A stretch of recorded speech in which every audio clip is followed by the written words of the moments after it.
we are moving on to our third presentation and the last presentation before our coffee break. So our third presentation will be given by a real business developer from TTT-AI. And TTT is an abbreviation I found out. I was not familiar with it, for thematic technology transfer. Where are you? Yes, she's working on a national venture building program, and there you are. Giulia Donker. Yes, yes, always. And Giulia, I almost forget, and please let me get you a mic. I have a Slido question for the audience as well. This mic? Okay. So, and this question is, for events like ICAI Day, do you prefer to join in which manner? So do you like to sit in an audience with a camera or without, or do you prefer to sit at home? And maybe we should look at the answers after your talk, Giulia. So the stage is yours. Not yet. Maybe we should turn it on. Yeah. Then I'll So switch technisch mine ben on. ik niet. Nee. Nou, hallo. Oh, that's all also me. Yeah, test.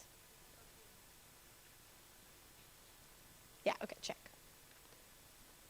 Hi, everyone. So I'm Giulia Donker. As mentioned, I'm a business developer for the Thematic Technology Transfer for Artificial Intelligence project, which is a mouthful. And I wanted to start with a fun question. I'm not sure, is this a Slido as well? Okay, yeah, doesn't matter. So in your mind, out of these three statements, which one do you think is true? It's based on a genome startup report, so that's the data. It's not my own conclusion. But in your mind, what do you think would be the right answer? I was actually a little bit surprised, because Netherlands has the highest density of AI startups in Europe. And the other two facts also have real answers. What is the real connection? So for example, we're doing pretty good just behind London and Paris, or median seed rounds could be higher, but we rank 13th on a worldwide scale, and we have the highest density. But we could say that in the Netherlands we're already doing quite a good job in our entrepreneurial ecosystem. But the only thing that I saw that caught my eye most is that maybe we could up the numbers of more investments. And then why would that be, that it's not high enough or not much higher? What could be the problem here? So I was thinking, together with my TTT-AI team, the Thematic Technology Transfer for Artificial Intelligence team, what could be the problem? So is it maybe because there is a foundation that is lacking? Maybe there could be more better help in the very beginning, or what are the problems startups walk against in a later stage? And there are, in my experience, three main things why startups fail very often, or specifically in the Netherlands. And that's the team, the product market fit, and the lack of network. Not maybe the lack of the network, but using the network. So think about the team. It's a very, very important aspect of a startup. And usually you think about the product, or the service, or everything around it. But actually, a team is very important. And there are many reasons why this can get cracks in the startup. So for example, there are no clear responsibilities. Maybe there's a lack of understanding what the development should look like. Maybe there's only tech people in the group, so there's industry expertise lacking. Also, we all know there's a lack of talent. But also maybe low commitment, and so on. So we see that the team is a very important part of the startup. But also the product market fit, and I think it's already mentioned today, as an academic, or if you're very into artificial intelligence, you're like, I want to build something cool, I have an idea, I'm gonna build it. But usually you forget to ask yourself the question, is there actually a need for it? Is it just a nice product, and is it a little bit better than all the competitors? Or is it something that's really going to make a change and going to impact the market? So ask yourself the question, what impact does it really make? Or am I going to build something that in 5 months' time I have to rebuild and pivot? And the other thing that we see very often is that a lot of people have a wide network, especially if you have amazing organizations like ICAI, Amsterdam Data Science, Startup Amsterdam, ACE, with a lot of network and community building. So everyone does have a network, but it's actually reaching out to them. And that's actually also something that Hinda already mentioned, that she really, helped her really well, and that's reaching out. Is it finding potential customers? Maybe it's getting advice from experts. Maybe it's getting advice from business developers, or or maybe even a buddy that is gonna help you go forward. So the exciting title of this presentation, the rise of venture building. So we see that very often in a later stage, startups are walking against the wall because they have a lot of problems. But actually, if we have a good foundation for these people, that they can really from the start make a really good start for their startup, maybe then we can avoid making these mistakes. And we call this, within TTT-AI, we say this is what we see as venture building, and that's what we focus on. And specifically, if you look at the numbers for the spin-outs and spin-offs from academia, we see that especially there, we need some extra support. Hello. I'm sorry, I'm a bit distracted now. So what we do venture building for academics within the project that I said a few times, so you should be able to say it yourself as well now. So we specifically focus on researchers in the field of artificial intelligence. We have 10 different knowledge transfer offices in our consortium, including knowledge transfer offices from Amsterdam, Utrecht, Nijmegen, and Eindhoven.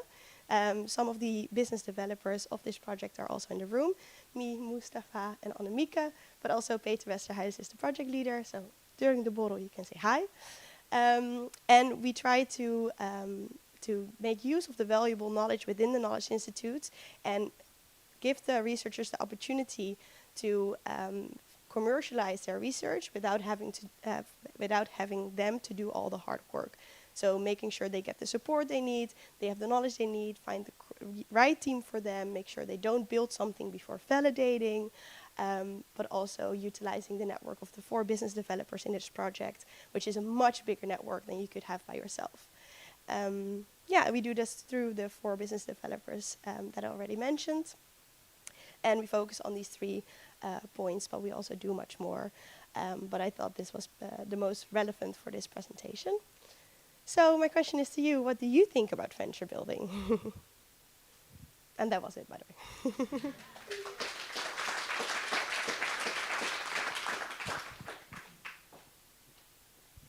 Peter, did you want to join for the questions as well?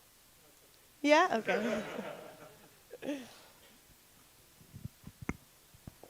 Yes, I'll switch on my mic. While you think of another question, type it in Slido. Most of you really like to be here on site, so great. I don't know if all the online people said always online. Maybe you are the 6%. So, but it's good to know for future ICAI events. So let's go to the questions to you, Giulia. How do you define a startup? You tell me. So for the specific project that I'm working for, we work with researchers. So then, we call it a startup, but it's not really a startup yet. It's more of an idea and a concept. And you want to try to bring it to KVK-inschrijving, Chambers of Commerce in English. So that's for a lot of people how you define a startup once you're registered. But for me and the project, we already help earlier stage, and in this case, I used the word startup for that as well. Yeah, I do have a KVK as well, but I'm not a startup, so yeah. Fair enough. Yeah. Do you have to have a team as well? Yeah. Yeah. Usually it's a team and a specific concept, and you want to grow to a big company or at least SME. Exactly. Yeah. All right. How many researchers have you helped so far? Ooh. Is this a question specifically to me or the team? I think we counted the numbers yesterday or the day before, Peter. And there are a lot of people that come to us and we check if we can help them. And sometimes the answer is no, we cannot help you. And sometimes the answer is yes. But the people that have approached us or the people that we've been working with are about 50 that have crossed our tables, and we started in January-ish. So that's quite short amount of time and quite a lot of people. But yeah, we hope to help a lot of researchers to really bring their ideas to a startup. And we haven't had that within our project so far, but that is because it takes some time. Yeah. Are you expanding towards other cities? I think, do you expand to Groningen maybe? Some other, yeah. Yeah, so this is some question that Peter should answer, but if I may, we have also a lot of affiliated partners, and that has a much wider range. I'm not sure if we have an affiliated partner in Groningen, but yeah, we're exploring if it's possible that the affiliated partners might also become partners or not. So we're still finding out what works best. Yeah. There are still a lot of questions coming in. Am I so fake? Yeah, no, not at all.